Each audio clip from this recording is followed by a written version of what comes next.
ang mga hakbang na ginagawa ng pamahalaan laban sa pandemya. Mula sa Pangulo ng Republika ng Pilipinas, Mayor Rodrigo Roa Duterte. Ito ang Talk to the People on COVID-19.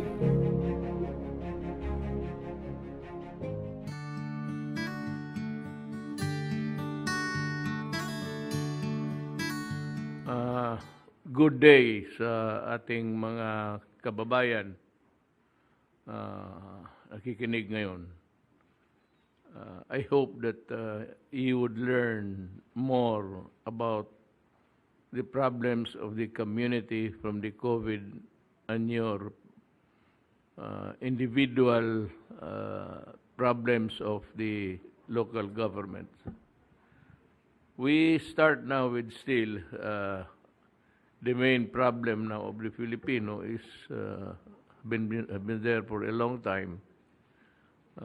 It's the COVID-19.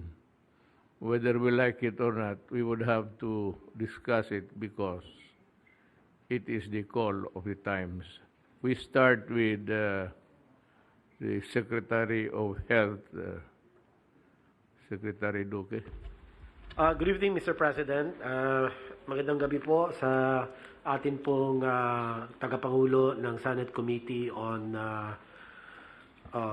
Health and Demography, Senator Christopher Lawrence Bongo, ang ating pong Executive Secretary, si Salvador Medialdea, ang aking pong mga kasama sa kabinete at bumubuo ng Interagency Task Force, at higit po sa lahat ang ating pong mga mahal na kababayan. Magandang gabi po sa ngalan ng Department of Health at ng Interagency Task Force on Emerging Infectious Diseases. Muli, ako po magbibigay ng maikling ulat patungkol sa ating COVID-19 situation at iba pa pong mga relevant updates. Can we have the slides, the first slide?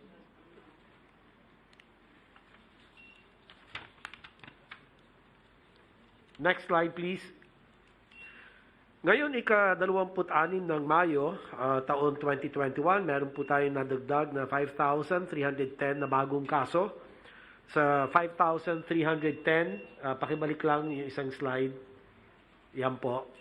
Naidagdag sa ating mga kaso na 5,310, 1,025 po ay mula sa Region 4A, 988 sa NCR, 657 naman sa Region 3, at ang natitirang rehiyon ay meron pong 2,640 na mga kaso. At para naman sa atin mga aktibong kaso, ang bilang ngayon, ika-26 ng Mayo, ay nasa 46,037 cases. At ito po ay katumbas na 3.86% ng ating mga kabuuang bilang ng kaso. Ito po ang isa sa mga pinakamababang porsyento ng ating pong naitalang aktibong mga kaso.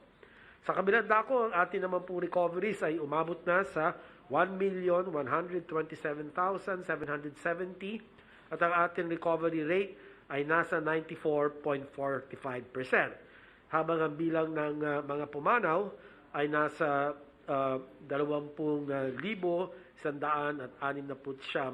na ating pong mga kababayan na nakakalungkot po at sila'y pumanaw. At ang ating naman pong case fatality rate ay nananatiling sa 1.69%.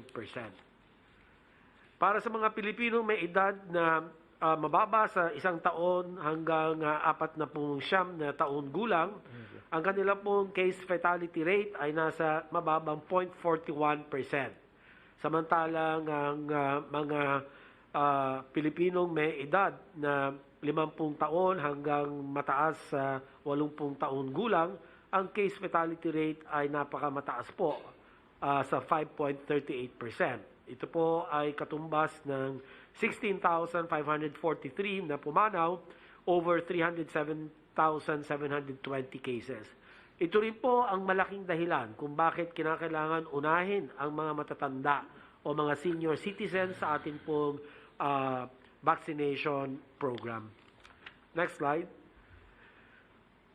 Patuloy ngunit bumabagal ang pagbaba ng mga kaso sa National Capital Region. At dito po nakikita natin ang case trends nationwide at sa National Capital Region, ang ating pong epicenter ng ating COVID surge.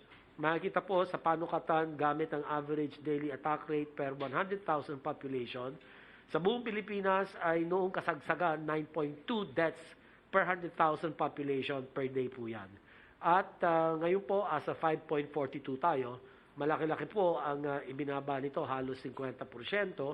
Samantalang ang NCR naman ay nakapagtala ng 34 na mga average daily attack rate per 100,000 population, at ito naman po ay bumagsak sa humigit kumulang 10 per 100,000 population.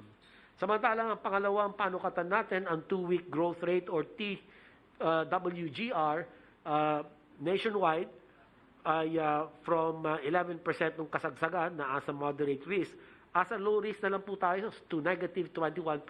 Malaki din po ang ibinaba. Ganun din po naman sa NCR from negative 5% na as a low risk nung kasagsagan ay nung April 4 to 17, ito ay nasa negative 47% na po, no? At talagang bumababa. Ang ibig pong sabihin nitong mga numerong ito ay bumabagal po ang hawaan o ang transmission ng COVID-19 infection sa NCR at sa pangkalahatan ng bayan. Sunod na ang slide po, tulad ng NCR Plus, bumababa, ngunit bumabagal ang mga kaso sa mga natitirang riyon sa Luzon. Makita po natin yung kulay red na red line. Ito po ang nagpapakita na talagang bumababa pero hindi ganun kabilis ang pagbaba sa riyon, sa natitirang bahagi ng Luzon. Sa kabilang dako naman, nakakita tayo ng patuloy na pagtaas sa Visayas. Diyan sa buong banda, sa baba, parang aqua teal color. At ang Mindanao naman ay yung kulay orange. Unti-unting nagtataasan din po ang mga kaso. Ang pagbagal ng pagbaba ng kaso na natitirang bahagi ng Luzon ay bunga ng patuloy na pagtaas ng mga kaso sa Region 4B at pagtaas nitong nakaraang linggo sa Regions 1 and 3. Patuloy naman bumababa ang kaso sa Regions 2, CAR at 4A habang nagpaplato naman ang Region 5. Nagpapakita naman ang Visayas ng pagtaas kung saan Region 6 ang may pinakamabilis na pagtaas, lalong-lalo na po ang siyudad ng Iloilo. At ganun din po sa Mindanao, Regions 9 and 10 ang may pinakamalaking itinaas, habang tumataas rin ang mga natitirang rehiyon. Kaninang umaga, nagkaroon ng town hall ukol sa relaunching ng ating pong all-expert groups na kung saan may halos 50 ang bilang ng ating pong tumutulong na mga eksperto. At ito ay para ipaalam sa publiko ang papel na ginagampanan ng ating pong mga independent na mga expert group sa pagpapaigting ng lahat ng ating kilos upang malabanan ang COVID-19. Patuloy din ang pambansang pagbabakuna laban sa COVID-19. Bibigyan po tayo ng ating vaccine czar, Secretary Galvez, ang mas buong ulat patungkol sa ating vaccination coverage. At sa kasalukuyan, nakapagbigay na po tayo ng halos 4.5 million doses na bakuna at nalampasan na rin natin ang 1 milyon individual na nabigyan ng 2 dose ng bakuna. Nitong nakaraan, ika-20 ng Mayo, dumating sa bansa ang 500,000 dagdag na doses ng bakuna mula sa Sinovac. Ang pagdating ng mga karagdagan doses na ito ay makatutulong po sa ating paghahatid ng dagdag na proteksyon sa bawat Pilipino. Ang ating pong mga panghuling bahagi ng aking pong ulat, ang mga pangunahin na mensahe at mga mahalagang paalala. Sa kabuuan po, una, tulad ng naiulat, patuloy na tumataas ang kaso sa Visayas at Mindanao. Binabantayan na po natin ito. habang bumabagal ang pagbaba ng kaso sa NCR Plus at sana ipagpatuloy po ito sa pamamagitan po ng pinaigting ng mga pamamaraan na isinasagawa po, ginagampanan ng ating pong mga pamahalaan lokal, ang mga chief executives. At ikalawa, hindi po matutumbasan ang kahalagahan ng pagsunod sa ating pong paulit-ulit na paalalang minimum public health standards.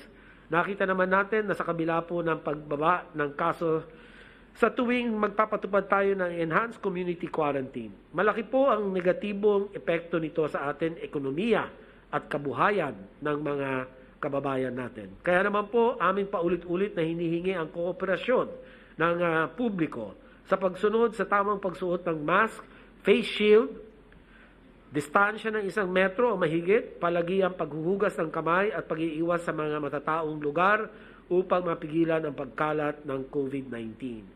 Kaugnay nito, hinihingi rin namin ang tulong ng mga ibang sektor, partikular na ang ating transportation sector, trade, and tourism sector, among others, upang siguraduhin po na ligtas at protektado ang ating mga mamamayan. At huli po, kinakailangan natin magpatupad ng mga pangmatagalan aksyon o kilos upang mas maging handa tayo sa mga posibleng surge at sa mga iba pang pandemyang maaaring dumating. Kasama rito ang pagpapalawak ng ating local surveillance capacity, kabilang ang sapat na human resource at makabagong information system. Ang pagpapaigting ng ating pong referral systems sa konteksto ng ating pagbubuo ng healthcare provider networks at pagpapalakas ng ating financing mechanisms sa pamamagitan ng PhilHealth at iba pang pondo mula sa GAA ng ating gobyerno upang makapagbigay po tayo ng abot-kayang health services at last but not least, ang pagbubuo ng ating vaccine self-reliance. So ito lang po ang huling bahagi po ng akin ulat at handa po akong sumagot sa inyo pong mga katanungan. Maraming salamat, Mr. President. Thank you, Secretary Duque. Next is Secretary Galvez. And then we would like to hear the DILG regarding my order of overseeing the itong vaccine ngayon. Go ahead, please. Sir, Mr. President, to our Executive Secretary, Senator Bongo, fellow cabinet members, magandang gabi po sa inyo lahat. Sa ngayon pong gabi ay magkakaroon po tayo ng presentation sa ating update on vaccine administration.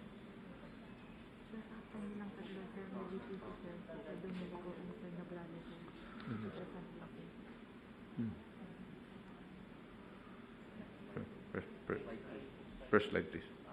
Next slide. Sir, maganda pong balita dahil kasi po nung mga nakaraang buwan, 40 days po tayo bago magkaroon ng ma-breach natin ng 1 million. Nung March at saka po nung April. Pero sa ngayon po, 20 days lang po, na-breach na po natin yung 2 million. So ngayon po, nakatala na po tayo ng 4.495 million na na-vaccinate po natin. Maganda po yung last week kasi na-break po natin ang record in terms of yung daily jobs. Na-breach na rin po natin yung 237,984 jobs a day. So, noong May 21 po, na-reach po natin po yun. And then, yung ating pong objective na magkaroon po tayo ng 1 million per week, na-breach din po natin yun noong May 17 to 23 noong last week. At nagkaroon po tayo ng 1,168,030 jobs per week. So makita po natin na by June, pwede na po tayong mag-aspire na magkaroon po tayo ng 4 million to 5 million per month. Ang magandang balita rin po dito, yung ating healthcare workers ay more or less 90% na po ang ating nabakunahan. Meron po tayong tinatawag na vaccine hesitancy. Lalo-lalo na po doon sa tinatawag nating barangay healthcare workers. So yun po talagang hikayatin po namin ng DILG at saka ating mga LGUs na talagang pagsumikapan pa na magkaroon po ng tinatawag na ma-increase ang kanilang confidence sa ating public uptake. At malaki po ang magiging ano po kung talaga pong i-announce po natin, Mr. President, na yung mga senior citizens dapat po talaga magkaroon po talaga ng vaccine kasi sa ngayon lang po 11% pa lang po ang napapabaksin ng mga senior citizens. At nakita po natin ang karamihan po sa casualty po natin, more than 60% sa casualty po natin sa ating mga namamatay sa COVID, mga seniors po. So kami po, nag-ano po kami ni Secretary Duque na kasi po kayo po ang pinakikinggan ng ating mga ano po, na kayo po nakapagbakuna na po ng sa para maging protektado po tayo. At yun po, tinitingnan po namin na talagang dapat po mahikayat po natin yung ating mga senior citizens at saka mga people with comorbidities na magkaroon po talaga ng lakas na magkaroon talaga ng bakuna. Kasi nagreklamo nga po si Senator Gatchalian na nakita niya sa Valenzuela, 29% lang po yung nag-uptake, ibig sabihin nag-volunteer na magpapakuna buong sa area po nila. Sa mga ibang LGU rin po, nakikita po natin, yun ang major challenge natin, na pagka doon po sa tinatawag nating group DNE, mataas po ang hesitancy. Yung A, B, and C group po ng population ay mataas po ang uptake, pero doon sa mga barangay at saka sa mga kaloob-looban na mga congested area, doon po tayo naghihirapan ng mga tinatawag natin na yung more or less 40% or sa 40%, parang ayaw po magpabakuna. So yun po ang ginagawa po natin, kaya po nagkakaroon tayo ng tinatawag nating town hall meeting sa DOH at tumutulong po ang private sector para mapataas po yung uptake ng ating mga kababayan. Next slide please. Dahil po na mataas po ang rollout po natin last week, tumaas din po yung ating ranking sa global ranking. Tayo na po ay 36 out of 96 countries. 196 countries na last week ay 41st po tayo. So tayo po umangat ng 5 notches. And then sa buong Asia, from 16, naging 13 na po tayo. At sa ASEAN, nakahabol po yung ibang mga ASEAN members. 4th po tayo ng May 18. Ngayon po, nag-second na po tayo. At tuloy-tuloy po ang ating pag-ayuda sa pagtaas ng ating vaccination rollout kasi medyo maayos na po ang ating mga vaccination centers. At saka ang LGU po, through the leadership of our Secretary Ano, ay talagang ganadong-ganado po na magkaroon po talaga ng herd immunity soon as possible time ang kanilang mga lugar. Next slide please. Ito po ang mga vaccine scheduled deliveries po sa second quarter. Nagkaroon po tayo ng tinatawag nating nagkaroon pa tayo ng slip or mayroong mga hindi dumating po na mga vaccine na expected po natin ng May. Especially po yung sa Sputnik, we are expecting 1.3 million at ang darating lang po is 300. And then yung Pfizer po na supposed to be darating ng May ay darating po sa atin ng June. Ang maganda rito, hindi po nawala yung vaccine na yon. Yun po ay na-move lang po ng June 7 to 11. And then ang AstraZeneca, most likely baka meron po rin tayong matatanggap both doon sa COVAX at saka po 1.3 million na AstraZeneca na galing po sa procurement ng ating private sector. Moderna po, more or less mga June 21 po darating at ang Sinovac ay more or less mga June 6 darating ang 1 million. Pero meron po tayong inaasahan na 4.5 million doses for June with a total of 12,250,000 na doses for June.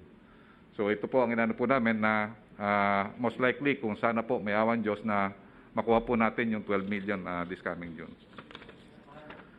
Next slide po. Dumako po tayo sir sa global po natin. Nakikita po natin ng Malaysia and Thailand talagang tumataas din ang kaso.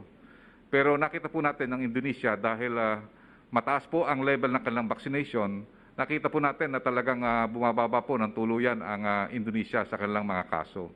Nag-start po sila ng vaccination last February, nakita natin na at saka sa kanilang maikting na response, nakita po natin ng Indonesia na i-maintain nila na mababa po yan. And then, next slide please. Sir, maganda po mga balita na yung mga vaccine na nabili po natin ay talaga pong very epektibo sa mga variants ng India. At the same time, ang US po ay nagkaroon po ng tinatawag na report na yung kanilang vaccination program ay naging maigting at ngayon bumaba po ang kanilang mga cases. Next slide please. Ipakikita po natin yung report na talagang yung mga rollout leaders ng real world example of how vaccines can work against the pandemic. Yung sinasabi nga po natin na dati pa na talagang ang ating solusyon dito ay vaccine. Nakikita po natin talaga na sa UK, noong nagkaroon po sila ng 50 million na vaccination, nakita natin pababa po talaga ang kanilang mga kaso. Nakita po sila natin, nagsimula po sila na napakataas po ng kaso. At ang US, ganoon din po, nung na-reach nila yung more or less 30% ng kanilang nag-reduce na po ang transmission nila. At ang pinakamagandang kaso po talaga ay yung Israel, nang umangat po sila ng more than 50%, talagang nakita natin talagang napakababa po, nag-dive po ang kanilang mga kaso. Sinabi po nila sa akin nung nagkaroon po kami ng meeting ng mga officials, health officials ng Israel, na nung dati umaabot sila sa 8,000 to 10,000 ang nasa ospital. Ngayon po, ang kaso po nila, 47 na lang po. So nakita po natin na talaga yung sinasabi nga natin na the vaccine works. Next slide please. So ito po ang nakikita natin na 3 key imperatives to end the global pandemic. Nakita po natin talaga na even though we are doing the aggressive vaccination, we need to further strengthen the surveillance and sustain the mitigation. So yung ating PDI-TR strategy at saka yung tinatawag na continuous testing at continuing genomic surveillance of variants and sustain public health measure, kailangan po natin ma-maintain po yun. Ganun po ang ginagawa ng ibang countries na kanilang ginagawa na though they are aggressively vaccinating, mini-maintain pa rin po nila yung tinatawag po nila na phased opening. So sa aggressive vaccination po natin talaga, makikita po natin na ang pinakamalaki problema po ng global problem is yung demand generation. Nakita po natin sa US noon dati, nag-average po sila ng 5 million a day.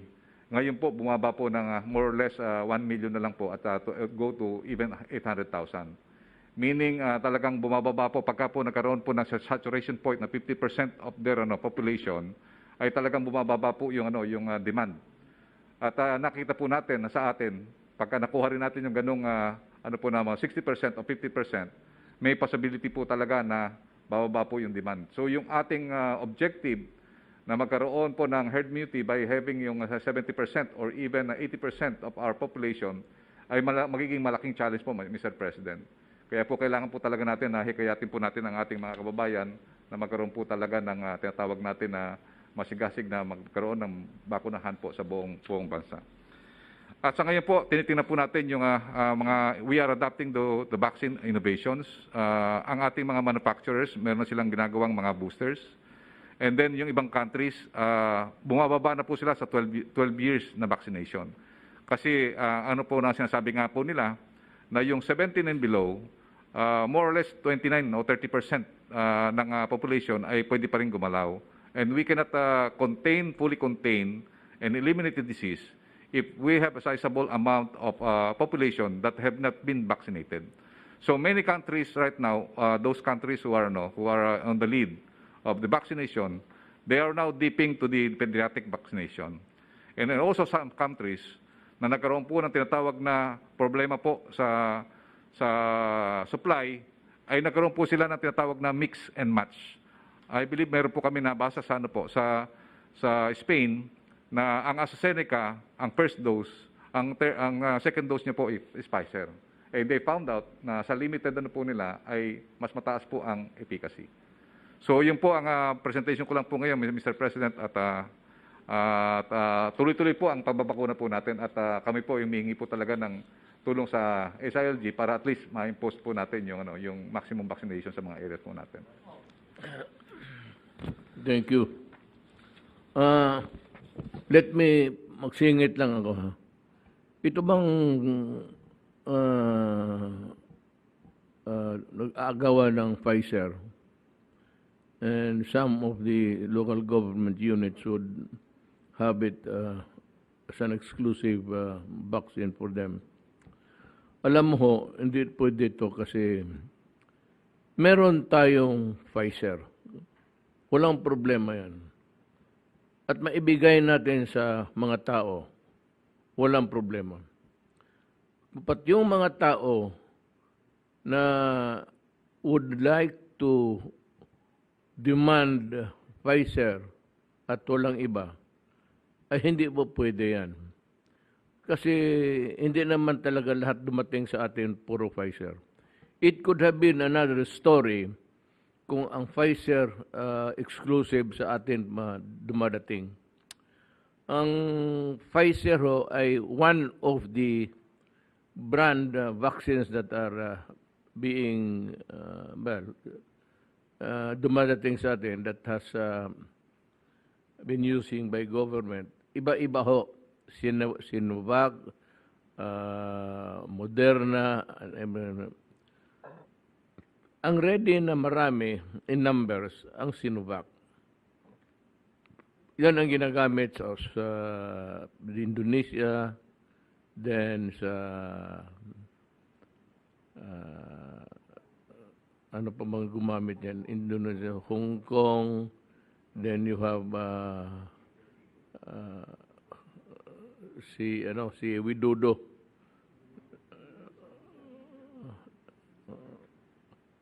So, India. Kung gusto ninyo sigurado Pfizer at you begin to be selective, hindi ho pwede yan. Kasi yung Pfizer, iisa lang sa mga nga dinidistribute natin. And kung ang Pfizer, it's not because of the brand that is really very, very effective because lahat naman yan talagang magagamit natin. Yun you begin to demand exclusive yung Pfizer sa inyo. How about the others? Kung ubusin ninyo para Pfizer para sa inyo lang, wala nang iba. Yung lahat ng Pilipino na gusto ng Pfizer, hindi mabigyan. So, I cannot I cannot administer exclusive Pfizer sa isang lugar to the exclusion of other Filipinos. Kaya hindi pwede ho yung kailangan talaga i-mix yan at saka yung blind ang tao sa anong binibigay. Basta may bakuna, period. And the best bakuna is really the one that's available for you. Ngayon yung ninyo na ayaw ninyo, hindi nga pwede nga yan Ulitin ko, kung kayo lang ang may gusto, tapos yung iba hindi mapagbigyan, paano yung ibang Pilipino?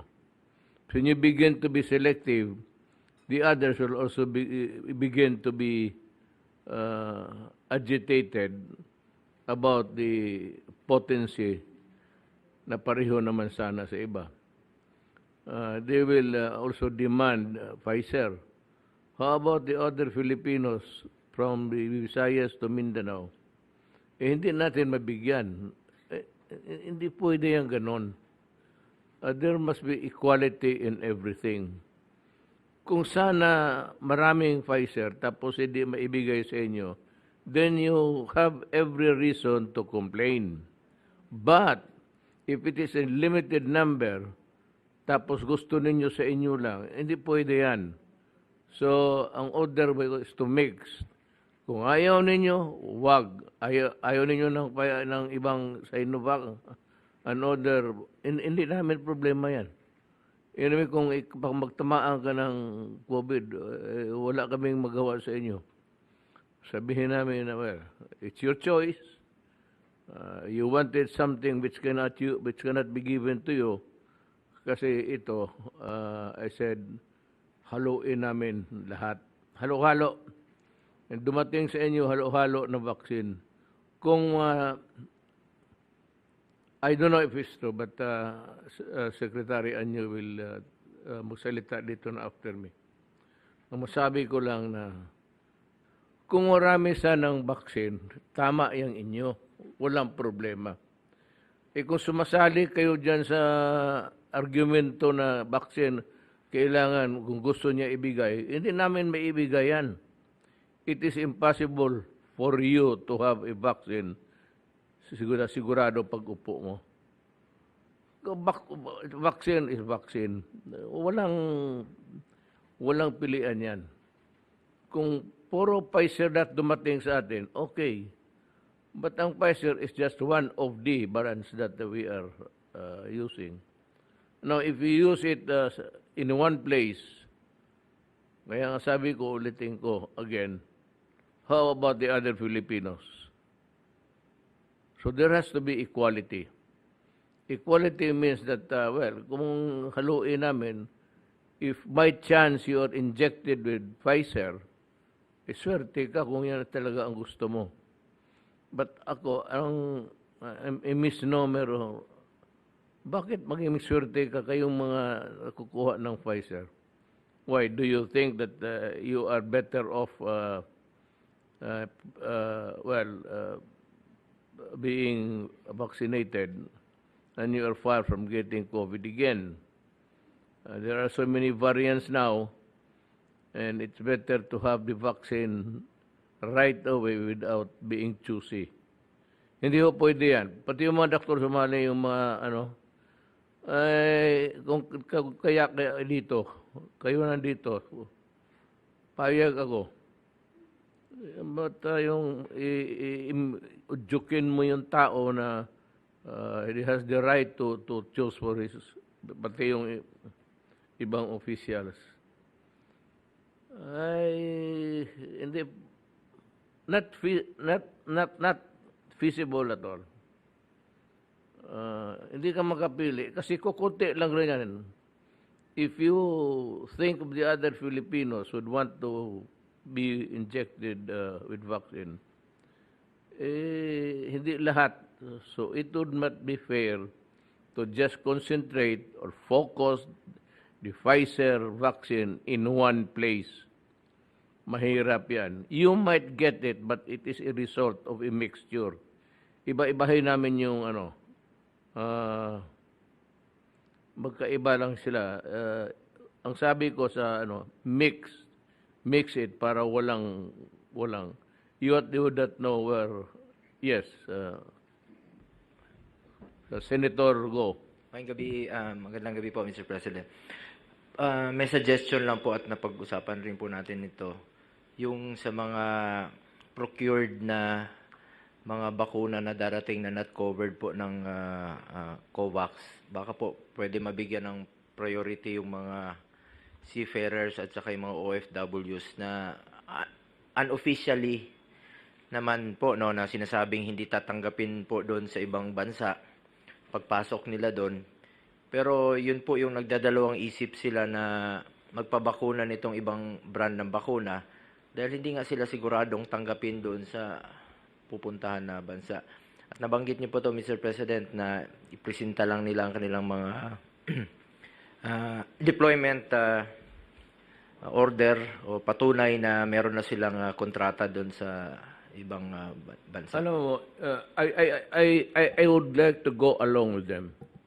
But when you begin to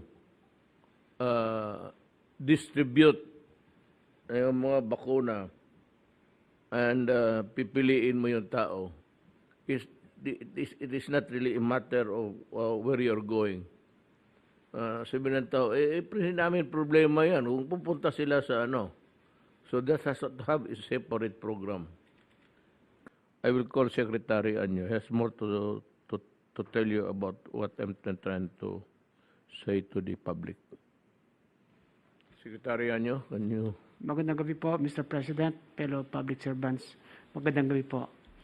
Ang una pong aking ibibigay na, yung unang slide please, pakibalik.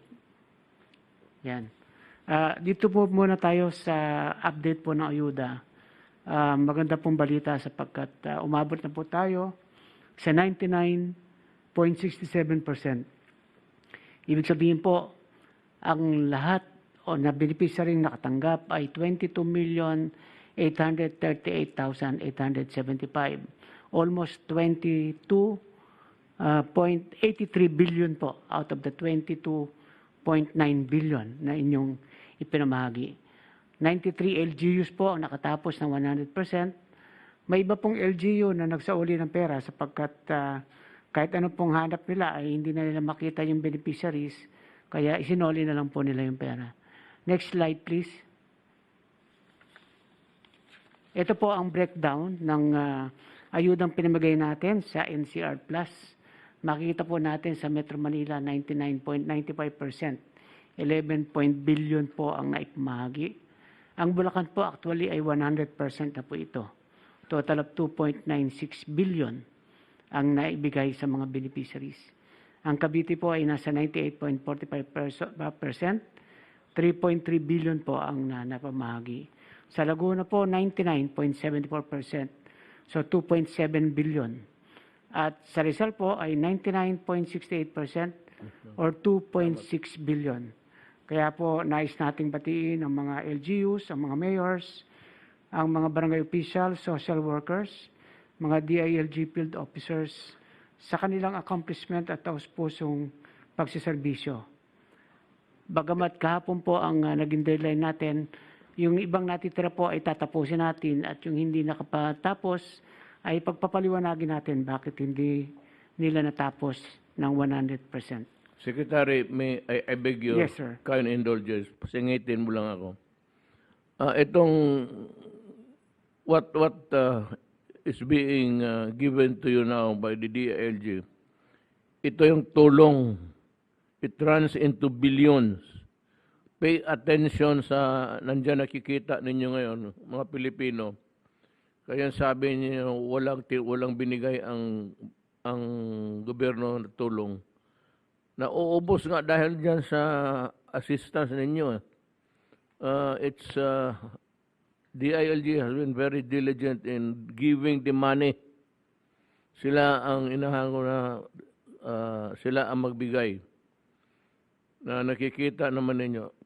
I said pay attention to the figures because then you would know magkano ang binibigay ng gobyerno na ayuda para sa Pilipino na naghihirap.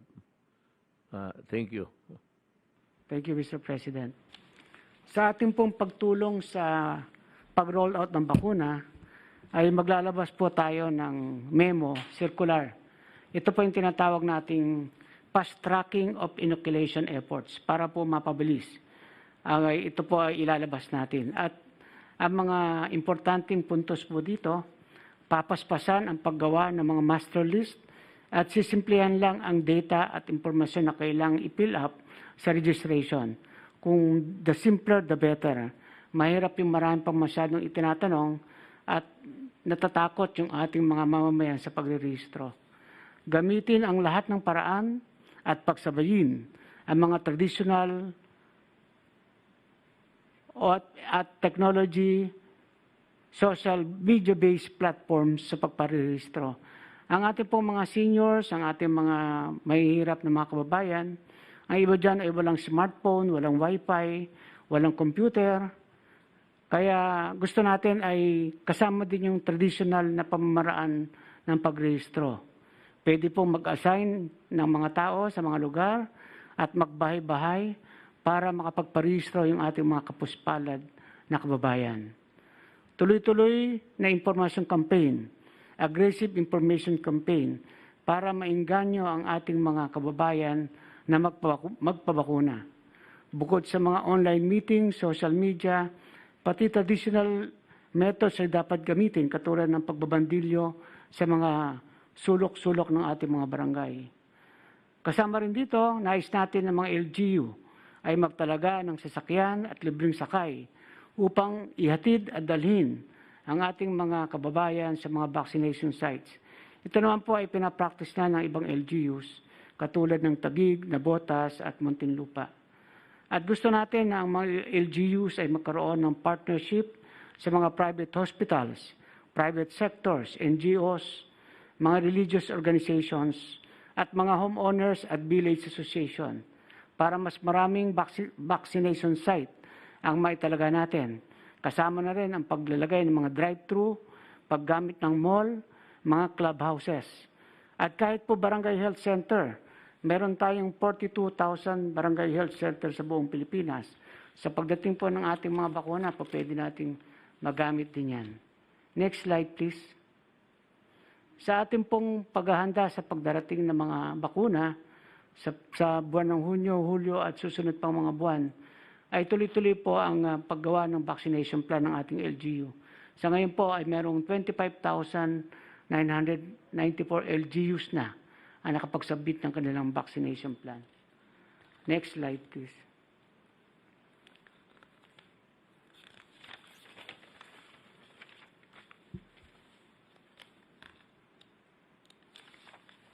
Nitong mga nakarang araw ay kapansin-pansin ang pagdami ng mga insidente na mass gathering at social activities sa ilang lugar sa bansa sa gitna ng mahigpit na implementasyon ng community quarantine.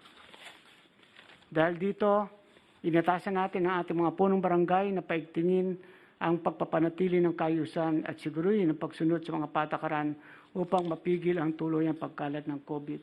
Kung maalala po natin, may 3 super spreader event na naganap, katulad ng mass gathering sa gubat sa syudad sa Caloocan na kung saan ay 2 po ang nag-positive dito noong May 9. Ang sunod-sunod na party po dito sa barangay nagkaisang nayon noong May 9 hanggang May 11 na kung saan 54 po ang nag-positive dito.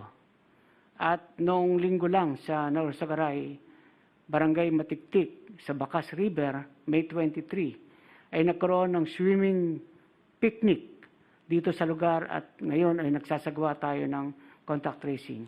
So dahil po dito ay maglalabas din tayo ng isang memo circular kung saan ang ating mga punong barangay ay bibigyan natin ng mas malaking responsibilidad. Una po ay pananatili ng mahigpit na pagpapatupad ng minimum health protocol. Pangalawa ay inaasa natin ang ating mga punong barangay na agarang magbuo ng kanilang barangay COVID-19 Operation Center at barangay tanod health patrols na tutulong magbantay sa pagsunod ng ating mamamayan sa minimum health protocols. So ang ating pong mga barangay tanod ay magkakandak ng health patrols, lalong-lalo na kapag weekends at public holidays. Ito po ay gagawin natin mandatory. Nais po nating suyurin ang ating mga punong barangay at barangay tanod, ang mga pook libangan ng sakop ng kanilang barangay, lalong-lalo na kapag Sabado at Linggo at holiday o panahon ng pista, upang siguruhin na ang kanilang mga kabarangay ay sumusunod sa minimum health protocols na itinaga ng ating pamahalaan. Dapat din siguraduhin ng ating mga punong barangay na walang magaganap na salo-salo o public gatherings tulad ng inuman, sabong, tupada, piyesta, parade, prosesyon at iba pang mga mass gathering. Panglima, patungkol naman po sa ating mga community pantries, inaasahan din natin ang ating mga punong barangay at opisyales na magpapatupad ng minimum public health standard. Dapat din ay mayroong mga emergency hotline numbers ang barangay kung saan maaaring mag-report ang ating mga mamamayan sa mga nagaganap na mass gathering. Ito ay dapat nakaposte sa iba't iba't sulok ng barangay. Pangpito, inaasahan natin ang patuloy na pakipagtulungan ng ating mga barangay sa City, Municipal, COVID Operation Center at ng Operation Center ng Philippine National Police sa kanilang mga barangay upang mas epektibo at mas madali nilang maipatupad ang minimum health standards, lalo na sa mga insidente ng mass gathering kung saan kailangan ng barangay ang PNP kasama na rin ang Bureau of Fire bilang force multiplier sa pagdidispersa ng mga tao. At inaasahan natin ang patuloy na kooperasyon ng ating mga punong barangay sa pagpapatupad ng iba pang mga protocols o ordinansang sinusunod sa panuntunan ng IATF at iba pang sangay o ahensya ng pamahalang tumutulong upang makontrol ang pagkalat ng COVID-19 sa bansa. Next slide, please. Sa ating patuloy naman na kampanya laban sa illegal na droga, sa datos na nakalap ng ating pambansang kapulisan, may naitalang 30 mga drug personalities ang kusang sumuko sa otoridad. Sa mga araw din na ito, 1,300 at 17 ang ginawang anti-legal drug operations ng ating kapulisan. At ito ay nagbunga sa naitalang pag-aresto sa 1,700 at siyam na mga drug personalities, habang 21 naman na personalidad ang namatay habang isinasagawa ang anti-illegal drug operation. Sa parehong panahon ito, umabot ng 181,467,500 at 67 piso sa kabuuang halaga ng mga nakumpiskang sabu at marijuana mula ika-17 hanggang ika-25 araw ng buwan ng Mayo. Yan lamang po, mahal na Pangulo. Salamat, Secretary. Itong gathering na sinabi mo, ang tigas talaga ng ulo ng mga baski na nagtutupada, magpifiesta. Look, I think there's a law in the, huwag ninyo akong pilitin na talagang pahirapan ko kayo. We will review the national laws regarding the matter. But I think there's something in the revised penal code. Pero alam mo kasi, hindi naman talaga yung krimi na may ginawa kayo. Except that most of you are committing a crime. Kasi alam ninyo na after swimming together, a lot of you get positive na for COVID-19. Parang wala kayong binabaliwala ninyo ang pakiusap ng gobyerno. And it's criminal for you to get the COVID and pass it on to another innocent person. It is really a crime. Naghahanap ako ngayon ng batas na paano ko kayo ipahuli ng pulis tapos as a detained for committing a crime na yung mga bata is the DSSD tapos ang mga is pakulong ko kayo. I will look for a suitable law because you are now forcing my hand to get into this thing and control it. Ayaw ninyo magpasaway. Yan ang problema ko, ang Pilipino. Much as we would like to reduce the COVID cases, kung ganun ang ginagawa ninyo, walang katapusan na itong putang inan to. Kasi lahat kayo naghawaan na naman, and you know the danger of congregating or getting together so close to each other, nagsasayawan pa, nagpipista pa. Ano ba sinabi na sa inyo na delikado yan? And you take it nonchalant. Ibig sabihin, okay lang, wala. Kung meron, hindi nga pwede kasi ginagawa ninyo, you are not contributing to the lowering of the COVID-19 cases, but rather you are there to transmit, be getting positive and transmit it to your pag-uwi ninyo, sa nanay ninyo, tatay ninyo, kapatid. Walang katapusan ang tradisyon dito. Wala tayong pera forever na magsabi sa inyo na sige, mag-COVID kayong lahat. Otherwise, walang mangyari itong sa bayan na ito. Okay ako kung sobra-sobra na yung ospital dyan na magamit yung sa Coliseum. Kung ayaw ninyo dyan sa ospital, you go there. But once you are positive, dadamputin ka talaga, ilagay ka sa isolation. Pag nag-positive ka, dadamputin ka talaga. Bantay kayo. and I make it mandatory, and this will be the job of the municipal mayor, city mayor, and the barangay captains. You know, kayo mga barangay captain, do you know that you have committed a crime of dereliction of duty? Tingnan ninyo sa revised penal code, magkonsulta kayo ng abogado. Talagang ang unang ipakulong ko, yung barangay captain, having committed the crime of dereliction of duty under the revised penal code,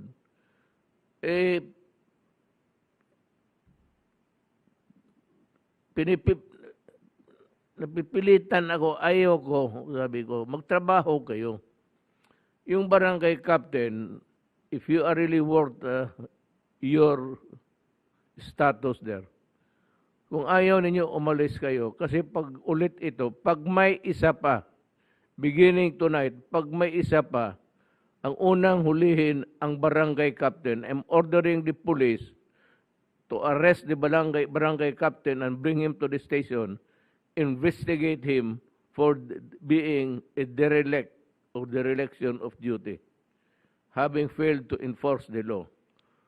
Kasi magpabarangay captain kayo, persons in authority, tapos wala kayong gawin, hindi kayo tumulong sa national government, you are not doing anything, then I will order your arrest. Ayaw kong, may nagsabi iba, suspension of the writ of habeas corpus para damputin na lang kayo lahat. Ayaw ko because hindi naman talaga ito outright something which is a violent crime. Pero dereliction of duty is your omission to really do your work.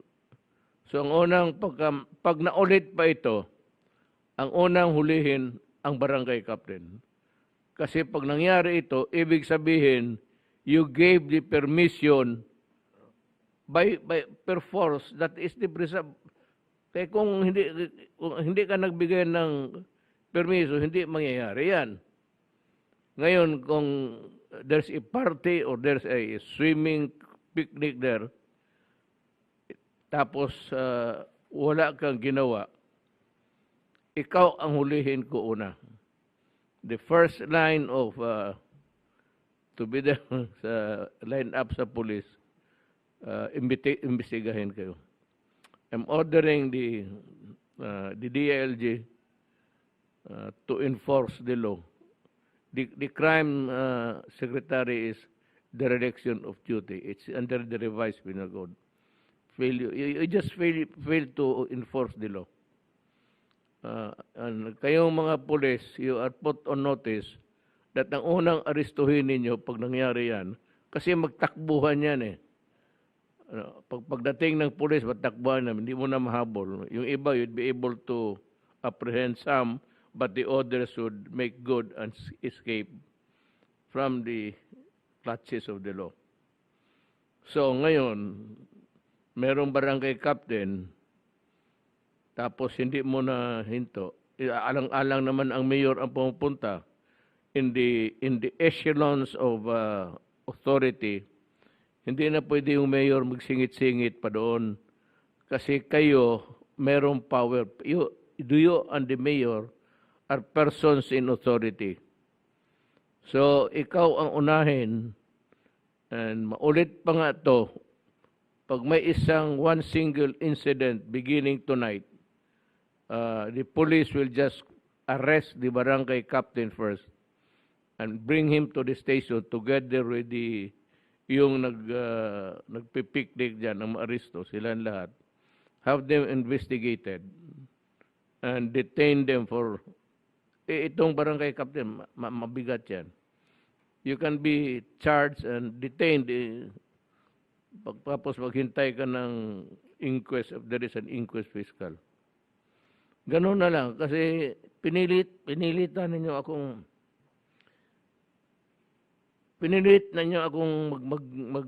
ano nito eh. I hate it. Maraming respeto ko sa barangay captain. Pero please understand that hindi ito request ko. I am not requesting for help. I am telling you that it is your duty to prevent this kind of events happening in your jurisdiction. Wag magtingin sa akin. Hindi ako naghingi ng tulong sa inyo. Ikaw mismo ang pipigil dyan. Because if you do not do it, you will go to jail. Yan ang totoo dyan. Kaya ako napilitan maganito kasi talagang ayaw, yung mga tao ayaw sumunod. And despite of that, they flaunt the law by just doing it every night. Pagka may congregation, there's a party going on, arrest them. Ikaw na mismo, if you are not capable of doing it, then you call the police to assist you, to assist rather you, and to enforce the law accordingly. Yan ho ang, well, that's the thing about, I said I hate to do this, but you are forcing my hand into the matter. And remember, said, it is that I am not asking for any help from you. It is your duty. I do not have to remind you that if there are violations of law or if there is something which is detrimental to society and to the people, do something about it or else I will arrest you. Kayong mga barangay captain, remember, beginning tonight, pag mayroon pa, the police are put on notice that they are supposed to arrest. It's a valid one. Huwag kayong matakot na mag-aresto ng barangay captain. There is a law which says the captain must, barangay captain being a person in authority, must enforce the law within his jurisdiction. Failing it, then you are guilty or liable for the crime of dereliction of duty. Mabuti yan klaro. Kayong mga polis, ayaw rin nyo mag-aresto, then the same, dereliction of duty. It applies to all. As a matter of fact, it applies to all law enforcement agencies. If there is there in front of you a crime committed, you must act. And I said, for those who are doing the duty, for those who are charged in connection with the performance of your duty, I will be there to help you. And I will not allow you to go to prison if you do exactly what the law requires. Yan ang ngayon, pag-aresto ninyo, yan nga ano dyan lumaban, ayaw sumama. Tapos may kunting garas sa muka. Tapos human rights. Ito human rights, you better go inside the story. Do not just presume, presumptuous na merong nagasgas, may bukol ang tao. Because pagka lumaban yan, ang mga pulis may tension, and that is good. By the way, I'd like to make it a permanent fixture. I'm addressing myself to the Secretary of DILG. But instead of, using a hand to put a person under arrest, na lumaban, na makipagsuntukan siya, edi hampasin na lang niya, hampasin niya yung paa, not the head, huwag naman yung that will be cause a serious. Hampasin mo yung kamay, hampasin mo yung paa pag lumaban, because you have to put him under your authority. Remember, ito lecture na lang ako. Pag ikaw, your duty, if you're arrested, tapos may police dyan, police ako, you are arrested for violating the law, huwag kang lumaban. na pag lumaban ka, ngayon, sabi ko, wag na lumapit ang pulis masyado sa iyo, baka maagaw pa yung baril, makipagsuntukan ka pa. Hampasin mo ang kamay pag ayong sumunod. Because when you are arrested, the police or the law enforcer must exert his authority. Kailangan kang sumunod. Pag ayaw mo, he has power to use reasonable force. Kasi pag arestado ka, dadalhin ka talaga sa istasyon.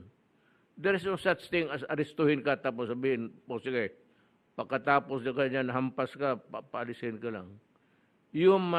The police must bring you to the station. And the reason why the police can use force is ikaw ito, civilian, ito yung police. Paglapit ng ganon, he must exert his authority to overcome your resistance. Kasi kung magsigawan lang kayo dyan, walang mangyari. Sabihin talaga ng pulis, sumama ka sa ayaw mo't sa hindi. Kung hindi, patay kang sumama, mabuti. Patay ka na buhay, mabuti. Ang pulis must be aware that he has the power to overcome, ayaw magpa-aresto. Kaya ang pulis, exerting his authority, must overpower the resistance of the person arrested and bring him inside. Eh kung mag-resist lang, magdudumog lang kayo dyan, tapos yan, tapos na. Then the police is, again, because you have to be arrested and prosecuted for the crime of, alam mo, pag lumabang ka ng police, that is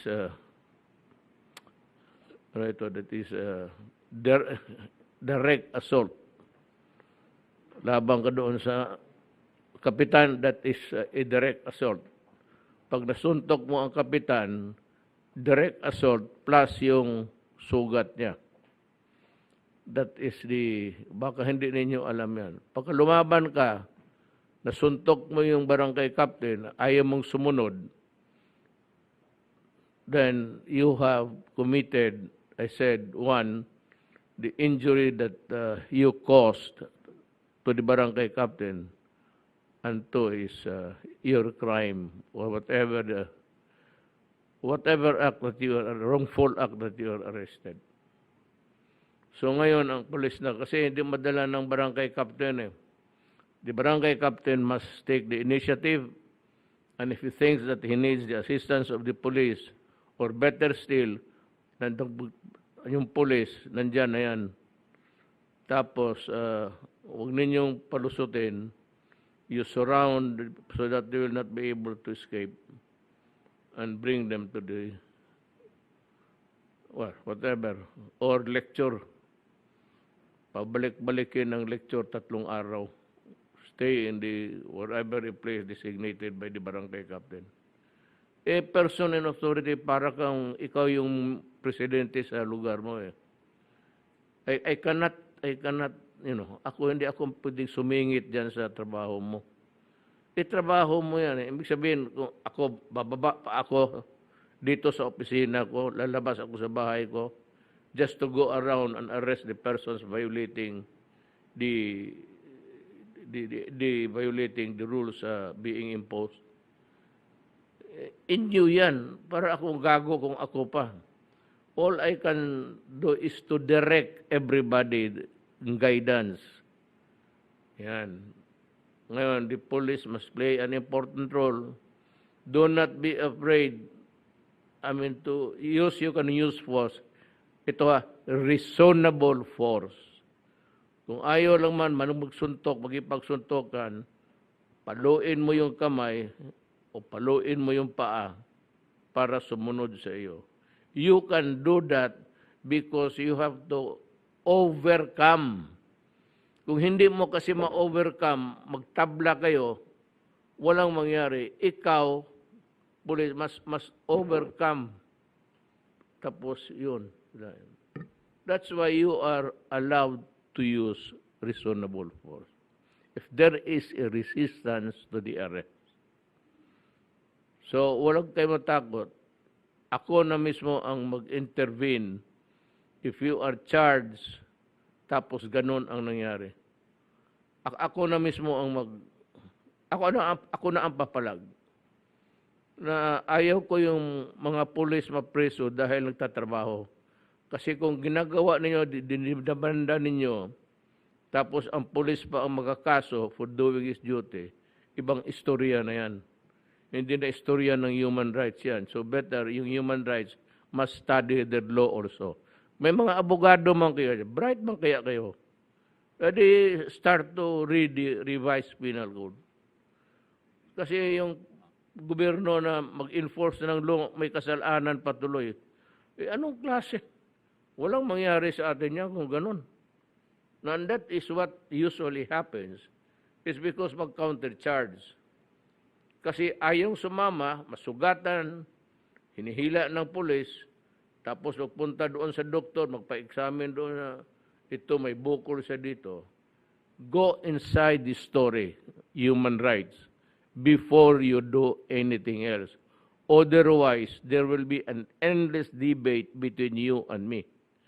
And ngayon, pag pinailan ninyo ng kaso yung pulis, tapos alam ko, sabihin ko wag. Sabihin ko, pag mag-file kayo ng kaso, sabihin ko, bakit? Ngayon, yung mga pulis na abuso, lasing, naghahampas ng tao dyan, yan ang pulis na dapat ikulong. And the police that will confront him must also use reasonable force. Ngayon, may baril yan, di magbarilan kayo, ba't huwag ka nang napauna? Para yan sa mga law enforcement na umaabuso. Hindi yung mga law enforcement na nagtatrabaho. Tapos pailan ninyo ng kaso, tapos malalabas yung warrant. Alam mo, ang police pag nawala ng when you falsely accuse a policeman of a certain wrongful act na hindi naman totoo, kinabukasan wala na yung pagkain sa bahay. The children will stop going to school because wala na pamasahe. Tapos yung pagkain magkukulang na. Imbis ngayon na may sweldo silang malaki, they can eat breakfast, lunch, and dinner with the family. Yan ang ayaw ko yung harassment. Ngayon, yung may investigasyon ngayon ang pulis na itong na namamatay. Everyday may namamatay. Kahapon may namatay, yung isang araw namatay, lumaban sa pulis. Again, I would say that I will not allow. Kasi walang mangyari sa gobyerno ko. Mainutil kasi ang pulis ayaw nang gumalaw. Kasi baka mademanda sila. Then I say, and for all the armed forces nagtatrabaho, do not be afraid. Because when you are on the right side of the law, I will be there to help you. Kaya itong mga pulis, I caution you, huwag kayong yung abuso. Huwag kayong mag-duty kung lasing kayo. Kasi pag kayo ang hampasin ko, yung dala-dala ninyo na ratan, yung hampas ko sa ulo ninyo. But when you do your work, and you follow the rule, I will be there to defend you. Hindi ako papayag ng harassment dyan. Hindi talaga ako papayag. Marami ng kaso na pulis na yung ina-aresto. Rin, sila nag-aresto, pagkatapos ina-aresto sila kasi may kaso, mag-file ang... Basta ang sabi ko sa pulis, sabihin mo ang totoo. If you want my help, come here sa Malacanang at isabi mo kung anong mangyari. Do not lie to me.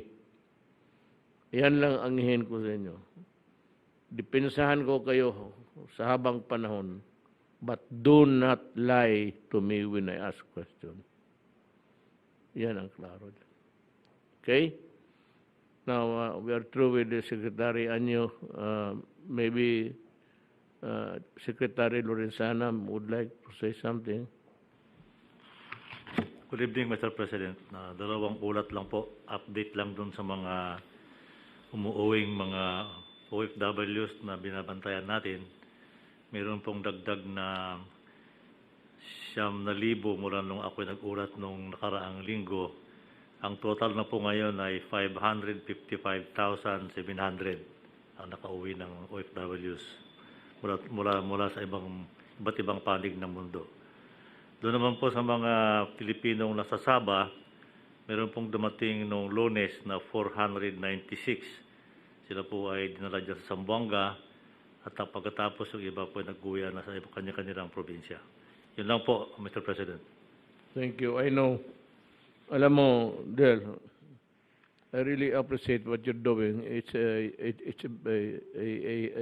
burden really to tanggapin yung mga Pilipino, which I appreciate very much. Trabaho kasi ni Secretary Lorenzana magtanggap ng mga Pilipino dito, then mapwesto sila. Muna sa hotel, then they wait for a certain period to be transported back to the room. Masakit sa akin yung mga Pilipino na mag-uwi dahil nga sa pandemic. Masakit sa akin na mawalaan sila ng trabaho at medyo ubos ang pera. For a long way to come home.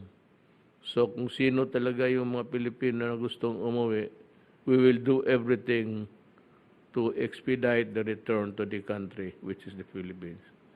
Mahal ko kayo. Kung hindi ka mahal sa kanila, then I love you all and come back to our country. And ano tayo kung anong magawa natin para sa inyo. I'd like to call on this by Dr. Domingo to give us. Yes, sir. Good evening, Mr. President. Maikli lang po, no, a few very short update lang po sa mga vaccines, no. Sa buong mundo, since last week, may nadagdag po actually na 2 vaccine. One is a vaccine from China, a private company, and then one from Kazakhstan na na-approve po sa kanilang mga bansa. And these are also inactivated virus vaccines like Sinovac and Sinopharm. So all over the world right now, there are 16 vaccines that are being used under emergency use authorization. Next slide po. Sa Pilipinas, sa ngayon po meron tayo pa ring 7, pero malapit na pong maging 8 dahil patapos na rin po yung evaluation natin, no, doon sa pinakahuli po natin na application. So as of now, we have 7 vaccines. Next slide. At sa ngayon po talagang we are still working under Executive Order number 121. Under emergency use authorization pa rin po ang ating mga bakuna dahil wala pa rin pong fully developed vaccine anywhere in the world that has been registered for commercial purposes and for marketing. Next slide. So ang ginagawa po natin, pinabantayan po natin yan masusi ng DOH at saka ng FDA to make sure that every time we get any new information, we check all of the adverse events and we make sure that the benefit definitely outweighs the known and potential risks of any vaccine. Kaya po paminsan-minsan, katulad po nung AstraZeneca dati, nag-post tayo, pinaaral natin sa experts natin, at araw-araw po nire-report sa atin ang mga adverse events. At ang maganda naman po, binabantayan din natin ang mga datos sa buong mundo sa ngayon. And all of the vaccines that we are using, we can guarantee that the benefit outweighs the risk. And the real world data is actually very encouraging. Katulad po ng sinabi ni Sec. Charlie kanina, no? Even the vaccines that were said to have 60-70% efficacy during the clinical trials, ngayon po na binabantayan sila sa real world setting, as we are also going to do with the OST, nakikita na mas above 90% naman po ang real world. So, karamihan po ng ating mga next slide, karamihan po ng ating mga application for EUA ay mga private po ang nag-a-apply, pero meron din pong mga nag-a-apply na gobyerno katulad po nung Sinopharm. Next slide please. Next. So ito lang po yung update, Mr. President. Yung pong Pfizer Biotech, ito yung pinakauna po natin na binigyan ng EUA na vaccine. Last week, May 20, they applied for amendment to include 12 to 15-year-olds dun sa pwede pong gamitan ng bakuna. Sa US FDA na approve na po ito at ginagamit na po sa mga bata sa Amerika. At yung atin pong mga experts ay in-evaluate. In fact, early this evening, I already got the recommendations of our experts and it's very favorable. So within the week po, we will be issuing an amendment to the emergency use authorization of Pfizer, and it will be, we will be able to use it in children 12 to 15-year-olds. So pag dumating po yung maraming in-order ni Secretary Charlie ng mga Pfizer, maaari na po itong gamitin sa mga batang 12 to 15-year-olds. Next slide. At yung huli lamang po natin na update, yung pong Sinopharm, nag-apply na rin po ang DOH noong May 20, last week din po, and patapos na rin po yung ang evaluation ng mga experts natin sa data na nakuha natin. And it seems to be very favorable. Meron na lang pong kaunting documents na isa-submit po ang DOH sa atin, and we believe that we will be able to also complete evaluation and issue an EUA for Sinopharm either towards the end of this week or early next week. Ang hinihintay na lang po natin na application as of now, yung sa Novavax. At mukhang malapit na rin po kasi nag-apply na rin po sa US FDA at saka sa India. Yun lang po, Mr. President. Maraming salamat po. Salamat, Tony Domingo.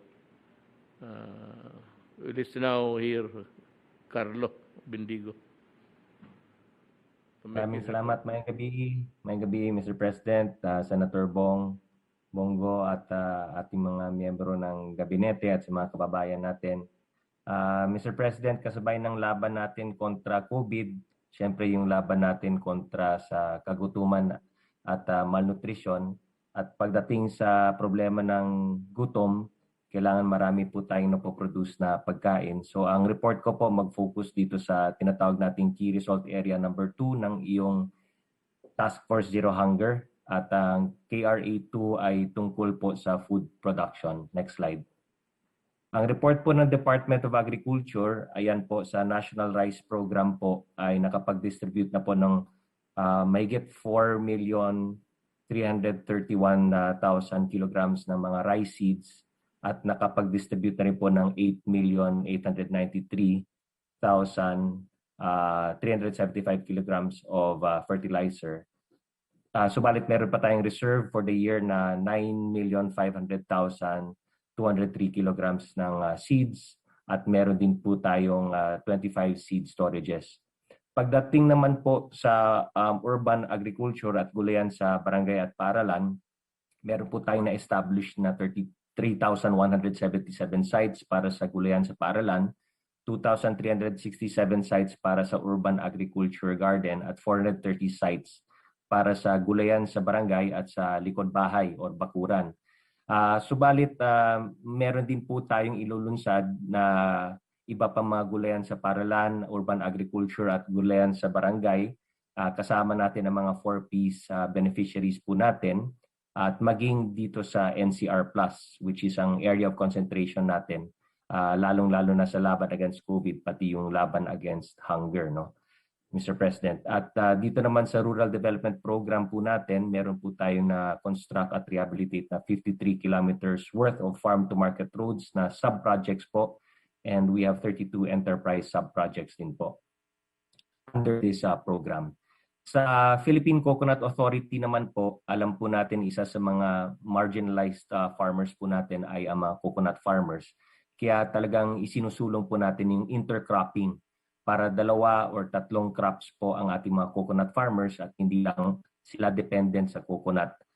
So meron po tayong 536.5 hectares na na-intercrop po natin ng mga coconut farms with banana, sweet potato, cassava, vegetable at corn.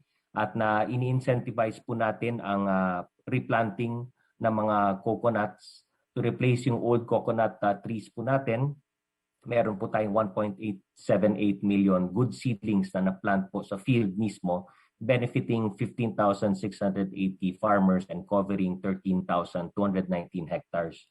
Yung Agricultural Training Institute naman po ay naka-establish ng 19 urban gardens in NCR at marami pa tayong gagawin sa NCR plus area na mga urban gardens, Mr. President.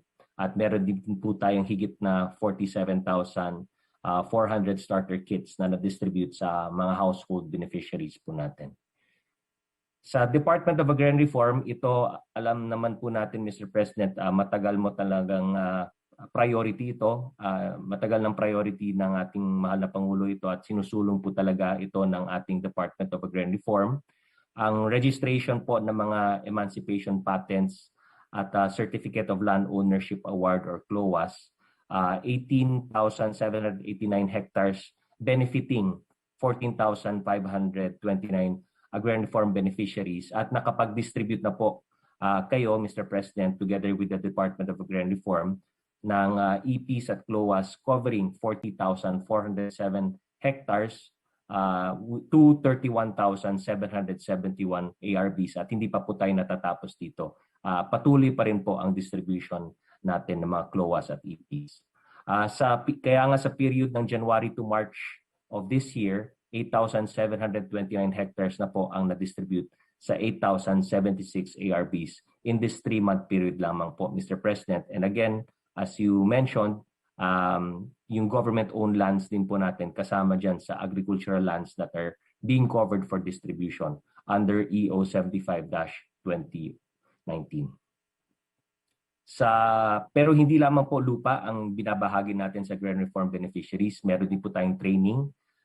Nakapag-provide po tayo ng training program sa 520,342 agrarian reform beneficiaries. Nakapagbigay tayo ng access to credit and microfinancing services sa 171,695 ARBs. And of course, technical, enterprise, farm support, and physical infrastructure sa mga ARB organizations po natin na 3,649.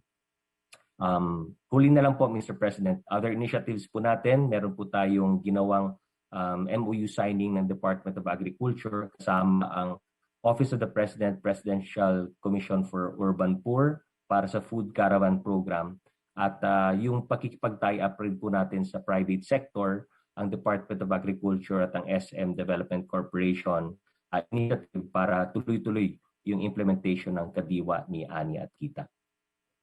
Yun lang po, Mr. President, at marami pa pong iba. Pero for this purpose, ito na lamang muna. Thank you, Secretary Bendigo. Si Secretary Roque, I know that meron kang sabihin well, actually, sa tao. Iniisip ko po off the record na lang po dahil ayaw ko ng pasikatin. No? Pero unang-una po, ngayong nandito na po tayo sa bakuna, ating mga kritiko talagang hindi na tunggalin mo yata ang ano mo para mas maganda ang boses mo. Ang ating mga kritiko po, hindi nauubos talaga ang pagpupula. Bago dumating ang bakuna, tanong nila, nasaan ang bakuna? Nang dumating ang bakuna, bakit Chinese? Nang dumating ang ibang brand, bakit hindi pwede makapili? No? So talagang wala po talagang katapusan yan. Pero, pero I think ngayon po, ngayong napapakita natin na dumadami nang nagbabakuna, bigla naman nag-volunteer, gusto raw niyang umappear sa infomercial kasama kayo sa loob-loob ko, matapos tayo siraan ng siraan, ngayong nagiging matagumpay ang ating vaccination, makikisama ngayon. No? Pero anyway, yan po yung decision ninyo, pero ang sabi po ng ating Vice Presidente, nais po daw niya makasama kayo sa infomercial para sa vaccine confidence. Ang sabi ko po, I'm sure pag-aaralan ninyo kung anong kontribusyon na maibibigay ng partisipasyon ng ating Vice Presidente dahil alam naman po natin siya po ay isa sa pinakamaingay na kritiko sa lahat ng ating ginawa kasama dito sa vaccination. Although ang sabi po niya, fake news daw po yan, pero hindi isa-isa ko po lahat ng sinabi na niya tungkol sa ating mga vaccination program. Isa po yun. No? At yung pangalawa, nakalimutan ko na. But anyway, yung isang bagay po, I'll just discuss privately po. Pero hinahanda na po natin yung bagong infomercial na kasapi po kayo para po sa vaccine confidence. At ito po ay sa tulong din ni Chairman Greg Garcia na siya ring gumawa po nung mask, hugas, iwas na kung saan kayo po yung concluding na nagsabi ng mask, hugas, iwas. Yun lang po, Mr. President. Merong isang, hindi ko na alam, nandiyan pala si Sal all along. Are you late or are you late? Hindi, Mr. President, kanina pa ako, mula nung nagsimula, nandito ako. It's your turn now to talk. What is your advice and what is your... Sususugan ko, Ginoong Pangulo, yung binanggit nyo kanina, na naghahanap kayo ng isang krimen para maihain natin doon sa mga pasaway. Meron po, sapagkat sa ilalim ng Kodigo Penal, yung tinatawag na reckless imprudence. Kung halimbawa yung isang tao na naglumalabag sa mga protocol, alam niya na kung siya ay lumabag, ay meron ng probabilidad na kung hindi siya mahawaan, makakahawa siya kung meron siya. Alam niya po yun. Sapagkat isang taon na po natin paulit-ulit yung sinasabi natin. Yung kalakaran ng gano'n, either ikaw ay makahawa o ikaw ay mahahawaan. At kung ikaw ay lumabag at ikaw ay gumawa ng mga party, halimbawa, yung mga pagpupulong-pulong, nagkaroon kayo ng yung mga nangyari dyan sa Quezon City, may swimming, mayroong picnic, mayroong mga party. Sa tingin ko po, kung itong taong ito ay lumabag sa protocol at nagkataon na meron po siyang dalang virus at siya'y nakahawa at itong nahawaan niya ay nagkasakit.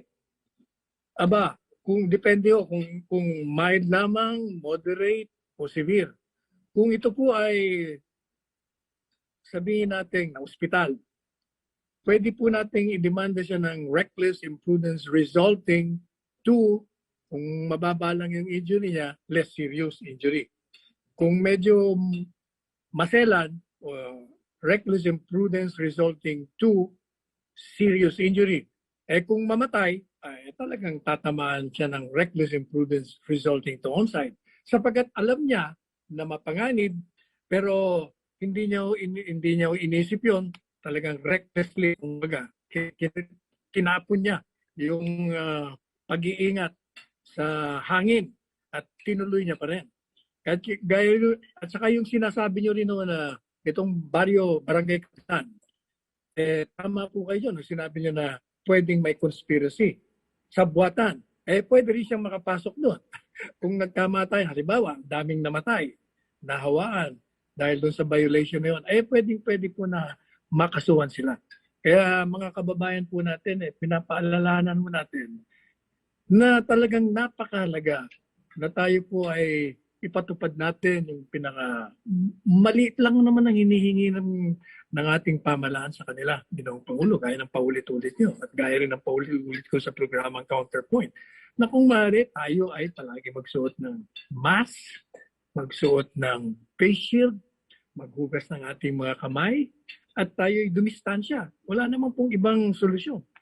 Lahat naman ng mga bansa na matagumpay, na napapahinto nila ang pagkalat at paghawaan, yun naman ang ginagawa nila. Pero kung yun ay talagang sinasadya mong gawin, talagang papasok ka dun sa krimen na binabanggit sa kanina. Yun lang po, Ginoong Pangulo. Kita mo, totoo lang, I never really look into that. Dito ako sa dereliction of duty. Pati tama ka, I agree with you. Papasok yan. If you really think about it, kasi karayo really reckless imprudence yung pag-drive, but it does not only limit it to, the law does not limit it into itong mga nakasagasaan, reckless imprudence resulting in homicide, may mamatay, reckless imprudence na nakasakit ng tao. But it could also apply to itong ganitong sitwasyon. Anything that is a wrongful act that would result to the detriment of the people of the community. Tama ka, I agree with you. So, hindi ko na kailangan ng batas kasi sinasabi natin na yung mga local government should pass a law about this one so that it can be a kind of a punitive action. Pero so kompleto na ako, I have the two laws to rely on. And kung hindi, if you disagree, many would disagree, we can go to court and answer clear the issue. So, dalawa ito, dereliction of duty, huli ang barangay captain, pati itong iba, reckless imprudence. Kasi you'd never know that, hindi natin masabi na hindi naman na-swab lahat eh. But we will assume that because it is prohibited by government, there is something that must be considered wrong in kasi congregating, crowding, ito mga ganito. So, I said there is no way of telling in advance, but the fact that it is prohibited by government, meaning to say that there's really the real danger of contaminating people and the transmission of the COVID-19. So, I would say that mabutit na lang may magandang lalaki dito sa abogado na nagsasabi. Well, of course, you are the presidential legal advisor. So, it does not really surprise me and to everybody else, I hope. Kasi kayong abogado na presidential advisor nga, legal presidential advisor. So thank you for the input. So we are complete now. We are equipped with the law. We are equipped with the law to implement and to meet the challenges of this kind of things. Salamat at nasabi mo. So, alam mo, sa totoo lang, ang Pilipinas, hindi ako nagbubula, nakikinig ngayon. You would be very, very lucky ang Pilipino kung nandyan ka. You know the law, and practical way, and many times you suggested kung ano ang gawin para madalian na walang sabit. At nagpapasalamat ako sa iyo for your services. It would, I said, it would be good for the people of the Philippines to consider you one day. Huwag ninyong kalimutan si Sal. Maraming naitulong yan sa atin. Legally, kita mo yan, binigay niya. Nagkulang ako ng isa, how to deal with yung mga tao. But I said, forcing my hand into it, I hold the barangay captain responsible. Beginning, again, I will repeat, going back, I will hold the barangay captain liable for all of these things. Trabaho nila yan eh. But consider nga persons in authority. Who are the persons in authority? Kukunti lang. The mayor, hindi pa nga ang gobernador eh. The mayor, kasi siya talaga ang bahala sa syudad niya. Then you have the barangay captains, who also a person in authority, at ang isa pa, lahat ng maestra. Kaya sinadya yan so that people will not abuse teachers and protect them from harassment and everything. The law made it clear na itong mga maestra, lahat yan sila. From grade 1 they are persons in authority because they have the job of creating the minds of our young people. Yan ang totoo dyan. Kukunti lang yung persons in authority. Wala. Ang cabinet members are not persons in authority. They are my agents of a person on authority. Ang police is not a person on authority. They are agents of persons of authority by the President. Pero yung batas talaga, sinadya ng mga lawmakers yan to make the job more profound and so that at least they realize itong mga barangay captains of their solemn duty to keep order, law and order in their barangays. So, wala naman siguro. Everybody has had their chance to talk. wala man akong maisip na iba. Except to say again that huwag kayong mamili ng bakuna. They are all good. Sabi ninyo, efficacy, yung latest report ng I think it was Indonesia, they reported that 98% effective. Kaya tayo, we are safe. But we are not as safe if we do not wear the mask. Importante yung mask, just for anything. So, sana ho, sundin ninyo yan. Beginning tonight, the Secretary of the DILG is here. The police is under him. I'm sure that he will give the order. Hindi naman ako direkta sa police. I act through cabinet members. So, ang DILG is under, the police is under the DILG. So, siya na ang request ko nga gawain natin to. I suggest that itong gawain natin kagaya ngayon. And he will pass that order on to the down the line. To the cabinet member down the line. Agriculture, ganun rin. Ganun rin kay Secretary Roque. Kung anong sabihin ko na sentimento ko, sabihin niya. Then si DND, kung ano kung gusto ko dyan sa mga sundalo, hindi ako magdiretso sa kanila. I call the DND Secretary rin sana to do the things that hindi ako pwedeng magdiretso. Marami akong trabaho. So, health kay Secretary Doke, dyan ako sa kanya trim. I cannot be a Secretary of Health at the same time President. Just impossible. You will not be able to do the job. The function of the cabinet member is really that the President cannot attend to all the problems and all matters that would need my attention, urgent or not. So I act through cabinet members. If it's about the military, the armed forces, Lorenzana. If it's about police matters, si Anyo. And health, si Secretary Doke. That is how it works.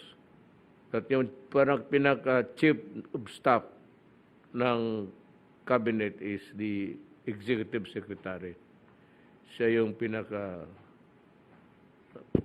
atas. Hindi naman pinaka-taas, but he's the little president.